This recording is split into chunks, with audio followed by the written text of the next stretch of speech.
குலதெய்வம் கோயிலுக்கு குடும்பத்தோட போங்க, நலமெல்லாம் சேரும் நல்ல பூச போட்டு வாங்க. நிலமெல்லாம் நீ சேரும் கருவெல்லாம் சிசுவாகும்,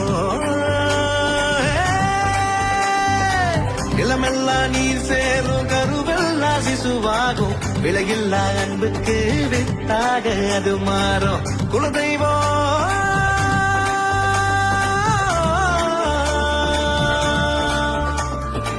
குலதெய்வம் கோயிலுக்கு குடும்பத்தோட போங்க, குடும்பத்தோட போங்க.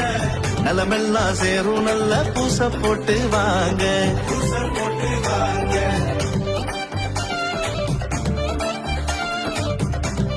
குலதெய்வம்னு என்னப்பா? குலதெய்வம்னா நம்ம பாட்டை முப்பாட்டேன், அவங்களோட பாட்டை முப்பாட்டேன், எல்லாரும் தலைமுறை தலைமுறையா வந்து இங்க சாமி கும்பிட்டுருப்பாங்க. அவங்க எல்லாருடைய மூச்சு காத்தும் இந்த மண்ணிலேயே இந்த சாமியை தான் சுத்தி சுத்தி வந்துகிட்டு இருக்கும். அந்த மூச்சு காத்தும் இந்த சாமியை சேர்ந்ததுதான் நம்ம குலதெய்வம்.